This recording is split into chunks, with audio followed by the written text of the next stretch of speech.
ఈ వీడియోలో నేను చెప్పే విషయం నీకు భయంకరంగానే అనిపించచ్చు, కానీ ఇది ఖచ్చితంగా నిజం. మనం చూస్తున్న రియాలిటీ, మనం ఫీల్ అవుతున్న ప్రతి ఒక్కటి కొన్నిసార్లు అది నిజం అయి ఉండదు. నేనేదో సినిమాల విషయాల గురించి చెప్పట్లేదు, మన మైండ్ గురించే చెప్తున్నాను. కొన్ని విషయాలని అది కంప్లీట్ గా ట్విస్ట్ చేస్తుంది. ఆ విషయం నీకు తెలియని కూడా తెలియదు. ఎదుటి వాళ్ళకి కనిపిస్తుంది, కానీ నీకు మాత్రం కనిపించదు. అవును, కొందరు ప్రజలు కంప్లీట్లీ డిఫరెంట్ రియాలిటీస్ లో ఉంటున్నారు, అలానే బ్రతుకుతున్నారు కూడా. కొన్ని సైకలాజికల్ కండిషన్స్ నీ మైండ్ కి కూడా అంతు చిక్కనంత స్ట్రేంజ్ గా ఉంటాయి. ఇంకా దాని వెనకాల సైన్స్ ఏంది? ఈ వీడియోలో మీరు ఎన్ని రకాలు ఉన్నాయని తెలుసుకుంటారు, కొన్నిటికి నిజం కూడా తెలుసుకుంటారు. ఎక్స్పెషల్లీ మెన్ కోసం ఈ బుక్. 18 సంవత్సరాలు నిండగానే, కొందరైతే నిండకపోయినా గానీ ఈ లస్ట్ లో ఈజీగా పడుతున్నారు. అసలు ఏంది లస్ట్? పడక ముందు ఎలా ఉంటుంది, పడ్డ తర్వాత ఎలా ఉంటుంది, ఒకవేళ దొరికిన తర్వాత దానికి శిక్ష ఎలా ఉంటుంది, ప్రతి ఒక్కటి బుక్ లో ఉంటుంది. దీని లింక్ డిస్క్రిప్షన్ లో. ఎక్స్పెషల్లీ మెన్ దీన్ని చదవాలి. ఇప్పుడు వీడియోలోకి వస్తే, మొదటిగా బోవెన్ థెరపీ. ఈ స్ట్రేంజ్ కండిషన్ ఉన్న ఈ వ్యక్తికి వాళ్ళని వాళ్ళు ఆవులాగా, ఎద్దులాగా నమ్ముతారు. నమ్మడమే కాదు, అలానే బిహేవ్ కూడా చేస్తారు. గడ్డి తింటారు, 4 కాళ్ళ మీద నడుస్తారు, కొన్నిసార్లు ఆవులాగానే అరుస్తారు. ఇది యూజువల్ గా ఎందుకు జరుగుతుందంటే దానికి చాలా మెంటల్ ఇల్నెస్ వల్లనే. ఇదేం పుట్టుకతోటే రాదు, జీవితం మధ్యలో వస్తుంది. సైంటిస్టులు చెప్పేది ఏంటంటే ఇది లింక్ అయింది సైకోసిస్ కి, ఇంకా బ్రెయిన్ లో ఐడెంటిటీ కన్ఫ్యూజన్ వల్ల వస్తుంది. దీన్ని ట్రీట్ చేయొచ్చు మెడికేషన్ తోటి, ఇంకా థెరపీస్ తోటి. ఈ కేసు ఇంకా చాలా రేర్. రెండవది మెసోఫోనియా. కొన్ని సౌండ్స్ వాళ్ళకు అన్బేరబుల్ గా ఉంటాయి. ఎదుటి వాళ్ళు నమ్మలటమైనా, వాళ్ళు గాలి తీసుకోవడమైనా, చాక్ పీస్ తోని చేసిన చిన్న సౌండ్ అయినా వాళ్ళని కోపంలో పెడుతుంది, ఆందోళనలో పెడుతుంది. ఇది పుట్టుకతోనే రావచ్చు, లేదా టైం పాస్ అయ్యే కొద్ది కూడా బ్రెయిన్ డెవలప్ చేసుకోవచ్చు. మన బ్రెయిన్ సెన్సిటివిటీ బట్టి. చాలా మంది నమ్మేది ఏంటంటే సౌండ్స్ ఇంకా ఎమోషన్స్ ఈ రెండు ఓవర్ కనెక్టెడ్ వల్ల ఇది జరుగుతుంది అని. దీనికి ఫుల్ గా క్యూర్ అనేది ఉండదు, కానీ థెరపీస్, కాపీయింగ్ టెక్నిక్స్ ఇవి కొంచెం హెల్ప్ అవ్వచ్చు. కానీ వాళ్ళ సౌండ్స్ వినగానే కేవలం చిరాకు పడరు, వాళ్ళ మైండ్ లో వాళ్ళు బేర్ చేయని పెయిన్ ని తీసుకొస్తుంది. మూడవది ఆబ్జెక్టివ్ సెక్షువాలిటీ. ఒక పర్సన్ ఎమోషనల్ గా ఫీల్ అవుతారు, రొమాంటిక్ గా ఫీల్ అవుతారు, అది కూడా వస్తువులని చూసి. ఎగ్జాంపుల్ కి బిల్డింగ్ ని ఇష్టపడటమైనా, ఒక స్ట్రక్చర్ ని ఇష్టపడటమైనా మీరు వినే ఉంటారు. నేను మన పాత వీడియోస్ లో కూడా చెప్పాను. ఒక అమ్మాయి ఐఫిల్ టవర్ ని పెళ్లి చేసుకుంది. ఈ విషయం క్లియర్ గా ఎవరికి కూడా అర్థం కాలేదు, కానీ ఇది మాత్రం ఓవర్ టైం డెవలప్ అవుతుంది. మనిషి కొన్ని సిచ్యువేషన్ ని చూసి వాళ్ళు చేంజ్ అవుతారు. ఇంకా సైంటిస్ట్ కూడా చెప్పేది ఏంటంటే అన్యూజువల్ ఎమోషనల్ బాండింగ్ ప్యాటర్న్స్ మన బ్రెయిన్ లో కలిగినప్పుడే ఇలాంటి వింత విషయాలకి అట్రాక్ట్ అవుతుందని. దీనికి ఏమి స్పెసిఫిక్ గా క్యూర్ ఉండదు. ఇక వాళ్ళ జీవితాన్ని వాళ్ళు అలానే గడిపేస్తారు, ఆబ్జెక్ట్స్ ని ఇష్టపడుతూ, వాటితోటి కాపురం చేస్తూ. నాలుగవది ఫారెన్ యాక్సెంట్ సిండ్రోమ్. బ్రెయిన్ కి ఏమైనా హెవీలీ ఇంజ్యూర్ అయినప్పుడు ఒక పర్సన్ సడన్ గా కొత్త లాంగ్వేజ్ లో మాట్లాడతారు. ఆ భాషను వాళ్ళు నేర్చుకోకున్నా గానీ ఆ భాషలో వాళ్ళు స్పష్టంగా మాట్లాడతారు. ఇది బ్రెయిన్ డ్యామేజ్ వల్ల అలా కలుగుతుంది. స్పీచ్ కంట్రోల్లో చేంజెస్ రావటం వల్ల బ్రెయిన్ లో ఉన్న కొన్ని ఏరియాస్ యాక్టివేట్ అయ్యి ఇలాంటి భాషను మాట్లాడిపిస్తాయి. స్పీచ్ థెరపీ హెల్ప్ చేస్తుంది, కానీ ఫుల్ గా రికవర్ అవ్వటం ఇంపాసిబుల్. కానీ ఆలోచించండి, తెలియని భాషని మనిషి ఎలా మాట్లాడతాడు? ఐదవది ఫ్యాక్టీషియస్ డిసార్డర్. ఒక పర్సన్ సిక్ అయి ఉన్నట్టు బిహేవ్ చేస్తారు, ఈవెన్ వాళ్ళని వాళ్ళు గాయపరుచుకుంటారు కూడా. కానీ ఎందుకు వాళ్ళు అలా చేస్తారంటే అటెన్షన్ కోసం, కేర్ కోసం, సింపతి కోసం. ఇది యూజువల్ గా డెవలప్ అయ్యేది గతంలో ఎమోషనల్ ట్రామా ఉండటం వల్ల. సైంటిస్టులు దీనికి లింక్ చేసింది డీప్ ఎమోషనల్ నీడ్స్ ఇంకా సైకలాజికల్ పెయిన్ కి. ట్రీట్మెంట్ అనేది ఖచ్చితంగా డిఫికల్ట్ ఉంటుంది.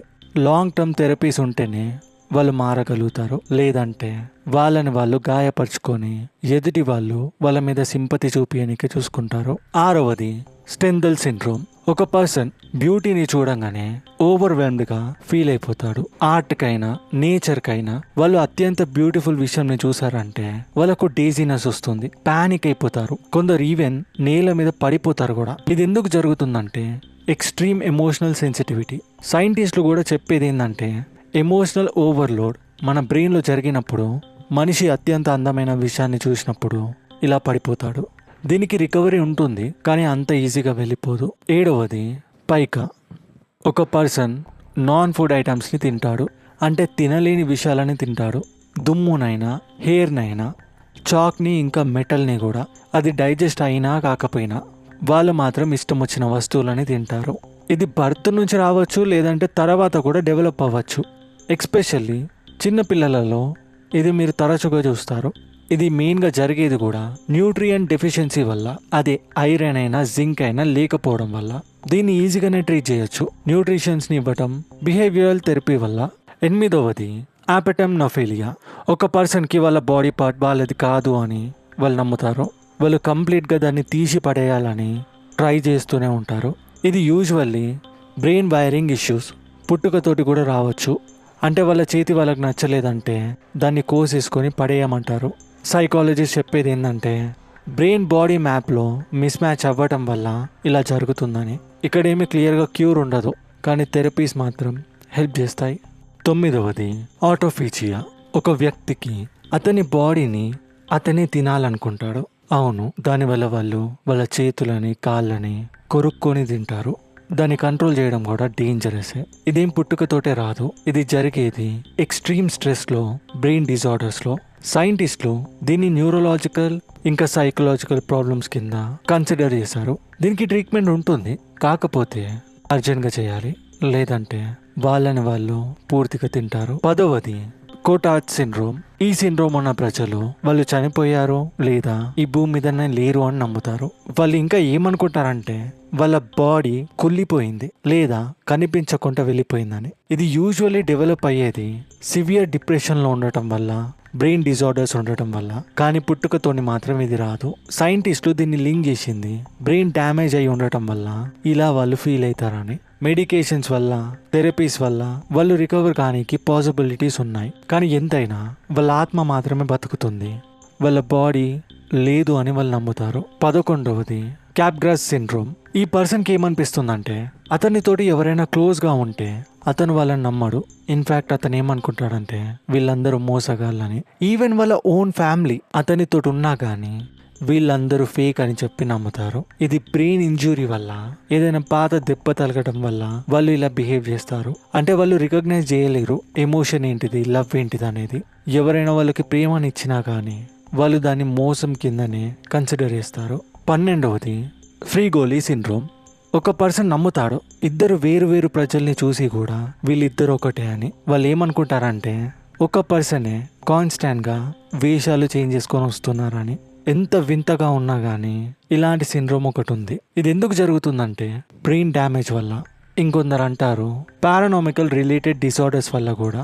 కానీ సైంటిస్టులు దీనికి చెప్పేది ఏంటంటే వాళ్ళు ఫేషియల్ రికగ్నైజేషన్ని కోల్పోయారని, మెమోరీ కూడా కన్ఫ్యూజన్లో ఉంది అని.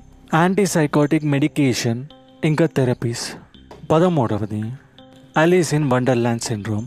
ఒక పర్సన్ ఆబ్జెక్ట్స్ని ఇంకా బాడీ పార్ట్స్ని వాటి సైజ్ యూజువల్ కన్నా పెద్దగా ఉన్నట్టు లేదా చిన్నగా ఉన్నట్టు వాళ్ళు ఫీల్ అవుతారు. వాళ్ళు చూస్తారు రియాలిటీలో ఉన్న సైజ్ని వాళ్ళు గమనించరు. దానికంటే పెద్దగా ఉన్నట్టు, దానికంటే చిన్నగా ఉన్నట్టు చూస్తారు. ఈవెన్ టైం ఇంకా స్పేస్ కూడా డిస్టార్టెడ్గా ఫీల్ అవుతారు. ఇది సివియర్ హెడేక్స్ వల్ల, ఇన్ఫెక్షన్స్ వల్ల వాళ్ళు ఆ ఆబ్జెక్ట్స్ని అలా చూస్తారు. సైన్స్ ప్రకారం బ్రెయిన్ ప్రాసెస్ విజువల్ ఇన్ఫర్మేషన్ ఉంటుంది కదా, అది ఎఫెక్ట్ అయ్యి ఉంటే అలా కనిపిస్తుందని. టైం పాస్ అయ్యే కొద్దీ అది ఇంప్రూవ్ అవుతుంది. 14వది ఎరిథ్రోఫోబియా. ప్రజల ముందు బ్లష్ చేయడం అత్యంత భయంకరంగా మారుతుంది ఈ సిండ్రోమ్ ఉన్న ప్రజలకి. ఈవెన్ బ్లషింగ్ గురించి ఆలోచిస్తే కూడా వాళ్ళకు ఒక తెలియని యాంగ్జైటీ వస్తుంది, భయంలో మునిగిపోయి ఉంటారు. ఇది ఎందుకు ఇలా జరుగుతుందంటే సోషల్ యాంగ్జైటీ వల్ల. ఏదైనా పాస్ట్ ఎక్స్పీరియన్స్ ఉంటుంది కదా, ప్రజల ముందు ఎంబారసింగ్గా ఫీల్ అయిన ఎక్స్పీరియన్స్. దీనికి థెరపీ, సిబిటి ఇంకా రిలాక్సేషన్ టెక్నిక్స్, వీటి వల్ల క్లియర్ అవ్వచ్చు. 15వది ట్రికటిలోమేనియా. ఒక పర్సన్కి అన్కంట్రోల్డ్ అర్జ్ ఉంటుంది అన్నట్టు. అదేంటంటే వాళ్ళ సొంత హెయిర్ని వాళ్ళు పీక్కుంటారు. అవును, వాళ్ళ జుట్టును వాళ్ళు పీక్కుంటారు. స్కాల్ప్ ఎఫెక్ట్ అవుతున్న ఐబ్రోస్ మీద ఉన్న వెంట్రుకల్ని కూడా, ఈవెన్ కంటి మీద ఉన్న రెప్పల్ని కూడా వాళ్ళ వేళ్ళతోటి వాళ్ళు పీకుతారు. ఇది స్ట్రెస్ ఇంకా యాంగ్జైటీ, ఇంపల్స్ కంట్రోల్ ఇష్యూస్ వల్ల వస్తుంది. సైంటిస్టులు వీటికి చెప్పింది ఏంటంటే హ్యాబిట్ ఫార్మింగ్ సర్కిట్స్ మన బ్రెయిన్లో వాటికి రిలేట్ అయి ఉన్న ప్రాబ్లమ్స్. బిహేవియరల్ థెరపీ వల్ల ఇంకా స్ట్రెస్ మేనేజ్మెంట్ వల్ల వీటిని తగ్గించవచ్చు.